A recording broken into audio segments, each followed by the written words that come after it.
But Neoma Gupta ji, since you wanted to come in at this point, the subplot that will now develop in the BJP is the point that yes, and I'll concede one of the main criticism I kept asking you again and again. Neoma Gupta ji, my question first.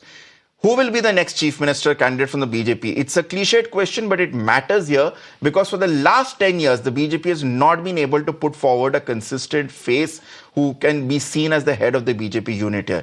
In a party unit which has now finally gotten in a state unit which has now finally gotten the chance to form a government here, is that not going to be a big concern? We have so many people. You have Satish Upadhyay, Ramesh Biduri, you have Parvesh Verma if he wins this election. You have Mr. Manoj Tiwari also coming in at this point. It's a problem of plenty.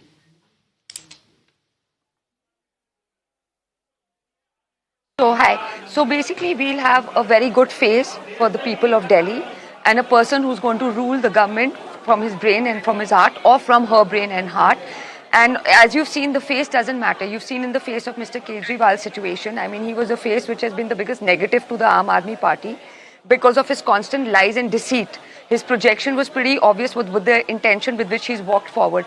I just want to make a quick rebuttal to the Congress person who was constantly criticizing the way BJP had functioned. Honestly, to speak, it takes guts to even try and defend the Congress, considering they don't have many seats, as we can see at the bottom of the TV screens in every channel.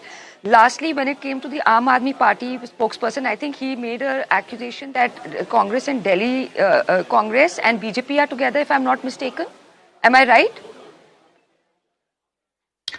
Yes, I mean, to be fair, all three parties have accused the other two parties of being B teams of each other. I mean, to be honest, I mean, how bitter is their breakup that they are speculating relationship statuses with other people? Please, retrospect, you have failed miserably as a government, and that is why today you are not going to come back into power. So instead of again blaming another, I mean, a hallucinating concept, learn to retrospect. There's a time and place for arrogance in politics which is completely diminished in your situation. And when it comes to Congress, I keep saying they should be called Congress. Okay, I have to sign out now. I have to go to another channel. Thank you.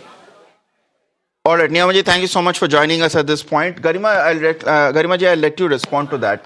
Interesting point you mentioned in your opening remarks that you cited Sheila Dikshit ji and you cited how she performed when Mr. Atal Bihari Vajpayee was in power. That's a refrain that I kept hearing from the Congress throughout when we had Congress panelists and guests on our show, that we want to remind people of the glory days of Delhi, which were under Sheila Dikshit and all this point.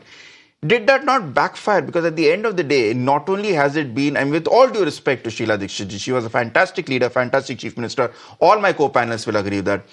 It's been more than 12 years since her party was booted out.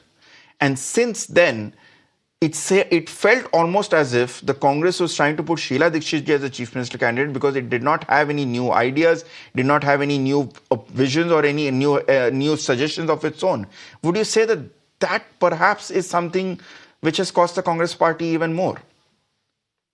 No, ever since 2014, Pradhan Mantri Modi has stepped in. The politics is changing of the country, and Congress is not to be blamed because, see, if in cricket we say that Australia, South Africa, India are the best of teams, if they lose a game, that doesn't mean the players are bad. So in politics, winning and losing is a part of game. As Ruhi said, I would just like to request Ruhi that when I say that the Aam Aadmi Party is following Congress wherever, in whichever state Congress has a full chance of winning the election, why can't they muster the courage to go to other states? If they want a foothold, if they want to create a base for themselves, if they want to create a space for themselves, why Aam Aadmi Party Garima ji, cannot... your point has been taken.